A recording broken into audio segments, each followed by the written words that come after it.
It's Wednesday, May 28th. Welcome to Capitol Tonight. I'm Kevin Frey. Susan Arbiter has the night off. Lawmakers are facing a deadline to potentially update New York's laws around live event tickets. Some see it as an opportunity to institute reforms, while others hope to simply see the current regulations extended. Jack Harpy joins us live from the state capitol with more. Jack, what can you tell us? Hey, Kevin. Yeah, well, with the existing regulations set to sunset and just a few weeks remaining in the legislative session, lawmakers have only a matter of time to decide whether or not, as you mentioned, to just let what's on the books kind of stand or take this opportunity to create some new regulations that they hope will ultimately make these events more affordable for fans and also give artists more control over those ticket prices. But when it comes to things like this, as expected, there are business interests that remain opposed.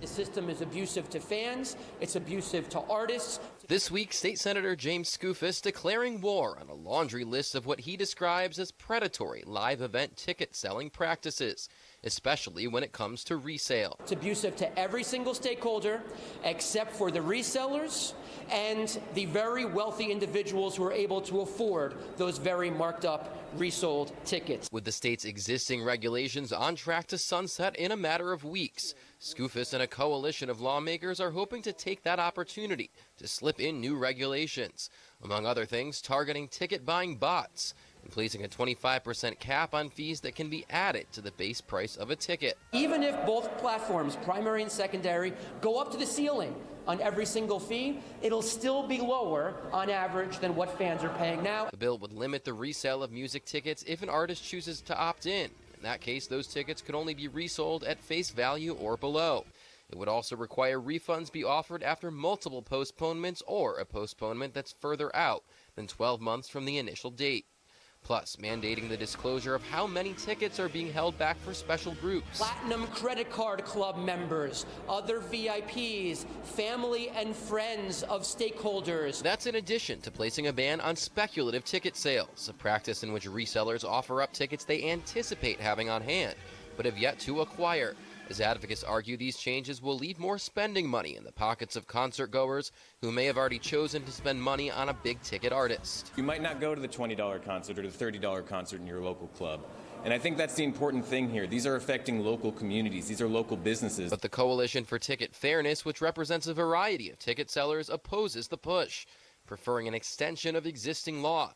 Board member Jason Berger says the group supports initiatives to target bots and require disclosure on holdbacks. But they argue the aspects of the bill that deal with resale options would crush secondary market ticket sellers and ultimately consumers. With a fair and open marketplace, you get competition with multiple different companies providing services and competing for that for the consumer. And he says resale entities shouldn't be beholden to Ticketmaster's chosen price. When ticket prices are so fluid and dynamic, why is it a consumer has to be held to a different standard? And the counter-argument from advocates there is that in these cases, those other entities are making decisions about how much fans are paying to see an artist when they argue that it should be the artist making those decisions should they opt into that provision. Kevin. All right, Jack Harpy for us at the Capitol. Thank you, sir. After a decade of debate, lawmakers modified a bill today that would allow the sale of wine in grocery stores in the state. Now, you've probably also noticed signs and radio ads while doing your grocery shopping of late. That proposal and others meant to modernize New York's alcohol and beverage control laws are still on the table in the last 2 weeks of the legislative session. Kate Lisa has our story.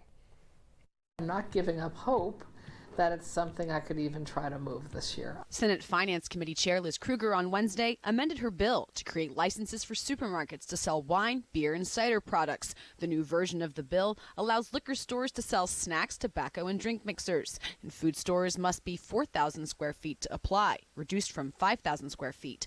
A tax license fee exemption for stores that sell New York wines, and adds a rule to prevent supermarkets that sell wine and liquor stores to be within 500 feet of each other. It's the right thing to do for New York wineries and consumers. And again, 40 other states are doing it. Large distributors and some liquor stores are against the idea, which a Siena College poll shows 3/4 of New Yorkers support. With over 2 weeks left of session, time is of the essence to change New York's alcohol and beverage control laws, which date back to Prohibition. And pushback is mounting from the state's 2 main alcohol distributors as other proposals gain momentum. Alcohol law is sort of like a Jenga tower. You pull out one block and the whole tower starts to shake and people start getting angry with you, depending on what kind of stakeholder they are. Senator James Skoufis sponsors 2 bills to help small businesses and alcohol consumers. One would allow restaurants and taverns to buy up to 12 bottles per week from liquor stores instead of wait for a weekly shipment from the wholesaler. It's just for these instances when, when you run out of something that you need it for an emergency, you have that available to you. Sandra Jacquez owns a restaurant in New York City and says retail-to-retail alcohol sales must be allowed to help small businesses continue alcohol sales when they run out of a specific liquor type. The bill has passed the Senate several times and is expected to again this year, but pushback from wholesalers has prevented a vote in the Assembly and could again. The barrier that we face here in New York is overcoming these 2 big companies that don't want the system to change because they make a lot of money from the current system. And a bill advanced through Senate committee to change a part of state law that hasn't been amended in over 90 years. It would allow liquor store owners to get more than 1 retail license from the state and open another location. Current law limits ownership of a retail liquor store license to 1 per person. Assembly members say conversations with leadership are ongoing, and there's a chance this year that the bills will be sent to Hochul's desk. We have another opportunity to hire new people in communities. We know that a lot of these stores hire locally. So I think this is a good economic development bill. This has a little to do with liquor more than that's to do with economic development in the state of New York. Kate Lisa, Capitol Tonight. Thanks to Kate. One of the most closely watched congressional races in the country next year is taking shape in the suburbs just north of the 5 boroughs. 6 Democrats are already running, guaranteeing a crowded primary for the right to challenge Congressman Mike Lawler of Rockland County. The seat could help determine whether Democrats are able to flip the U.S. House. I had a chance to speak with those candidates. Here's an overview. A candidate pileup in the lower Hudson Valley. After the last 2 elections, we've seen that not just any Democrat can run and win here. A growing list of candidates has already entered the race to become the Democrat to take on Republican Congressman Mike Lawler in New York's 17th congressional district. It's a top target for Democrats, one of only 3 districts represented by a Republican that Democrat Kamala Harris won in 2024. The candidates range from a former FBI analyst and a combat veteran to nonprofit leaders and elected officials. For many, it's their first time running for office. Jessica Reinman started the organization 914 Cares to fight poverty in Westchester. I have been working in all of the communities with school districts and healthcare centers and fire departments and police departments and daycare centers. And I have a really good understanding of what the community needs. Kate Conley served 16 years in the Army and was the director of counterterrorism on the National Security Council. I did 6 tours overseas to combat zones like Iraq, Afghanistan, Yemen.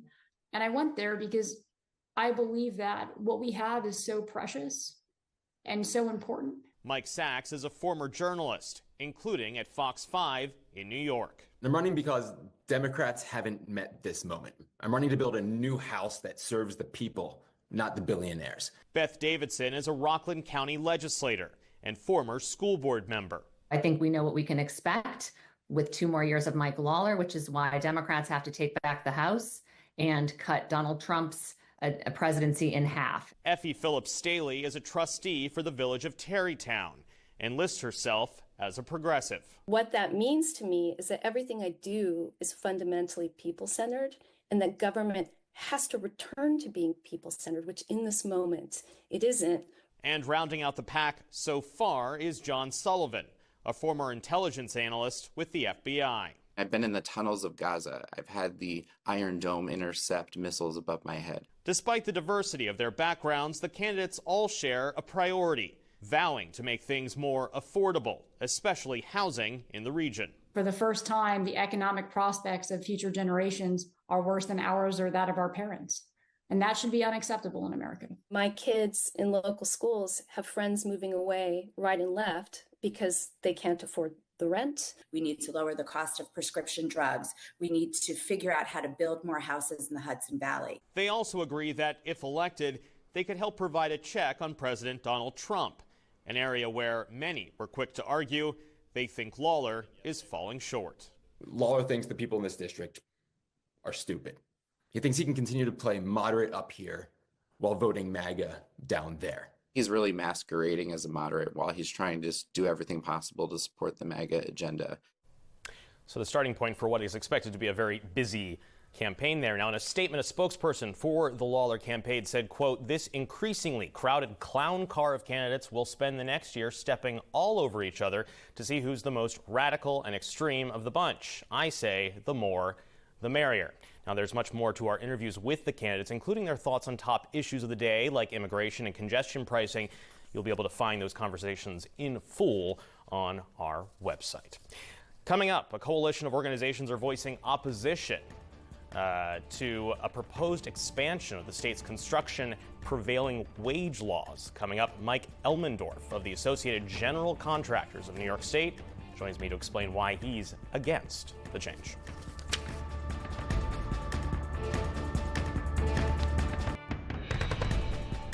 Welcome back to Capitol Tonight. More than 50 business, economic development, and community groups are joining forces to push back on legislation they say will raise construction costs and stop projects in New York. The bill would change state law dealing with prevailing wage requirements for construction projects done under private contract. Joining me now in studio is Mike Elmendorf, CEO of the Associated General Contractors of New York State.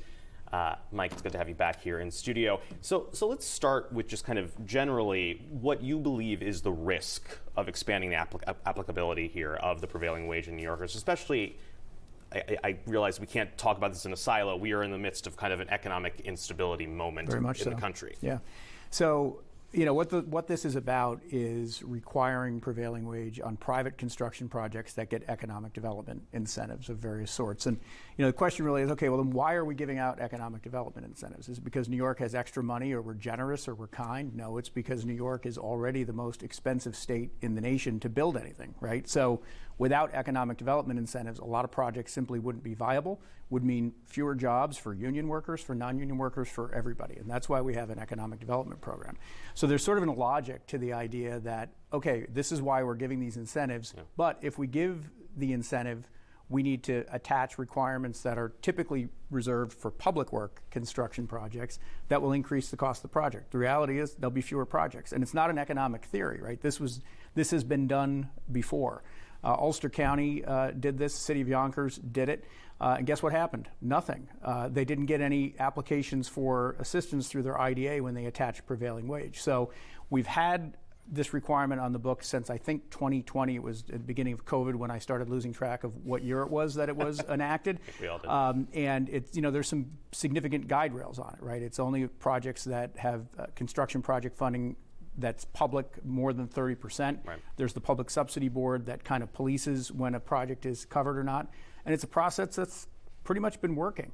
We're not really sure why at this moment, as you point out, when there's a lot of other things happening, tariffs, supply chain disruption, inflation, that are already threatening the viability of projects, we'd consider another self-inflicted wound that would do even more harm. Well, and part of the governor's overall goal, stated goal, has been to increase the housing supply here in the state. Do you see this as undermining this, and in what way? 100% it would undermine it. And, you know, that's why you look at this coalition. You've got folks in there who are very active in the affordable housing space. I mean, affordability is sort of the buzzword these days, right?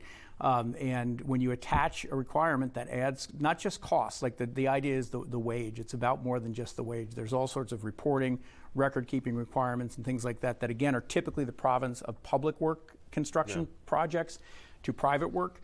It will stifle development. It will kill jobs. And again, not just, you know, not non-union jobs, not union jobs, all sorts of jobs. And that's just the wrong thing for this economy at this point, especially in a construction industry that's already fragile, right, in New York. Let's talk about this coalition that you've brought together to oppose this. Talk about who you're reaching out to, and are you receiving a receptive audience? Yeah, well, we're reaching out to everybody. You know, it's a broad coalition that basically represents not just the whole of the business community, local governments, and others. We're talking to everybody that we can get in front of. You know, we are down here to the final weeks of the legislative session.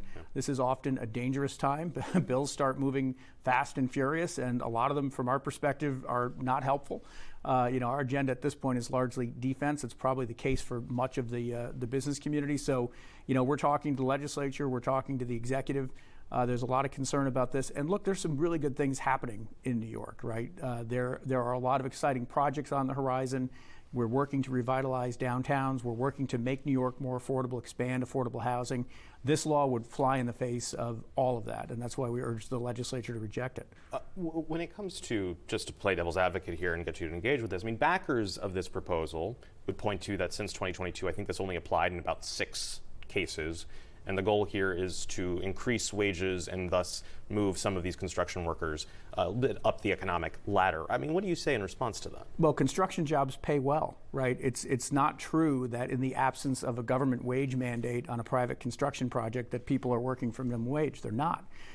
Construction workers are at a premium. We don't have enough of them in New York and in America, right? So contractors are paying their workers more to make sure that they have workers to deliver the project. So the idea that absent this, you're going to have folks working for substandard wages is just, it's simply not reality. This is not, and it gets framed as, oh, well, it's an anti-union thing. It's not anti-union. Half my members are union. If it was anti-union, I'd have some unhappy contractors to answer to. Our union contractors are every bit as concerned about this proposal as our open shop contractors are, because they want more work that they can bid and that then their workers can go deliver and make a good living doing it. All right, Mike, we're going to have to leave it there. Mike Elmendorf, CEO of the Associated General Contractors of New York State, thank you as always. Thank you. And still to come, we're getting another perspective on this piece of legislation. Bill's sponsor, Assemblyman Harry Bronson, joins us next. Stay with us. Welcome back to Capitol Tonight. We heard from the coalition opposing this legislation. Now we're joined by the sponsor of the bill, Rochester Assemblyman Harry Bronson. Welcome back to Capitol Tonight. Thanks for joining us. Now, just to kind of contextualize where we are right now, the current law, which I believe applies to projects costing $5 million when 30% is public funding, was passed in 2020, went in place 2022. Why, in your view, has this not been working? Well, because since we passed that law, only 6 projects have been determined to be covered projects requiring the payment of prevailing wage. That has happened for a couple of different reasons. We believe the threshold is too high, so we want to change that and reduce it to 20%. And we also believe it's because when we set this up, we set up what's called the Public Subsidy Board, which had appointments, and that board has made determination regarding determining the overall construction cost, which is impacted by that percentage. They have made determinations on exempting projects that wasn't intended to be exempted, and it's just not working the way it is. And the bottom line is the policy here is that if taxpayer dollars are used to subsidize developers, then we want prevailing wage to be paid to the workers on that project, and we want local labor to be hired to work on that project. And so just to kind of drill down to the specifics, you kind of hinted at some of this, but how does your bill, as it stands right now, rectify some of what the shortcomings are of the current law? So it reduces the threshold from 30% to 20%. It gets rid of the definition of construction costs, so there cannot be manipulations of that like it has been. And it also gets rid of some of the exemptions that were previously in the statute or determined to be exempt by the Public Subsidy Board. And then lastly, it gets rid of the Public Subsidy Board and says that the Department of Labor will review all of these projects to determine whether or not prevailing wage needs to be paid, similar to what they do in the traditional public works projects. And so to get you engaged with some of the news from this week, that coalition of 50-plus business and civic leaders we mentioned at the top that just launched a statewide coalition to oppose this, they argue this would raise construction projects, the cost of construction projects, including undermining housing construction goals at the state level. How do you respond to some of those concerns? Simply, I mean, if you just compare prevailing wage, which is a higher rate, with a lower rate, then yeah, there's an increase in cost there. But when you look at the overall costs of construction, there are peer studied reports, numerous of them, that say that the increase is insignificant or there's no increase at all. And the reason is because skilled workers are hired on prevailing wage projects. Prevailing wage projects typically finish on time. There's less change orders, and then there's less remedial work to correct problems that occurred in the construction job. So all of those factors considered show that requiring prevailing wage is not a significant increase at cost. And so, their argument is specious because of that. And to put a finer point on it, we just spoke with Mike Elmendorf with the Associated General Contractors of New York State. And he argued that construction projects generally pay well, in his words, even in the absence of a, quote, government wage mandate on private construction. Is he right? Well, let me put it this way. First of all, our New York State Constitution requires that prevailing wage is paid on any public works construction site.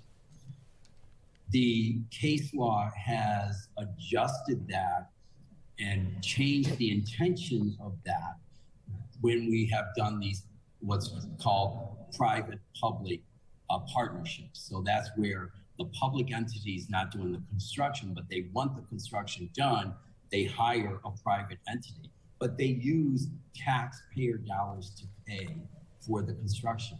So we believe that under the spirit of the Constitution and indeed the intent of the Constitution, that if taxpayer dollars are utilized to subsidize developers, then those developers need to pay prevailing wage and need to hire local workers. The other benefit from this is that there is a multiplier effect. If you're hiring local workers and you're paying them very well, then they're going to spend the money they're earning in the communities. In fact, there's studies that show for every dollar spent on prevailing wage, $1.50 goes back into the local economies. So we only have about 10 seconds here, so I'll keep it really quick if we can. We have seen, I believe last year, Governor Kathy Hochul veto a separate prevailing wage bill dealing with brownfield remediation. Any sign that she would be more receptive to this bill? We are in discussions with the second floor about this bill, and we're in discussions with the Senate. We're hopeful that we can come up with an agreement and move this forward because it's the right thing to do to amend and to strengthen the existing Labor Law 224. All right, Assemblyman Harry Brunson, thank you so much for joining us. Good to speak with you. Thank you. Bye-bye. And that's it for us. I'm Kevin Frey. Thanks for watching Capitol Tonight, where the countdown to Susan's return continues. For now, you always have a seat at our table. Good night.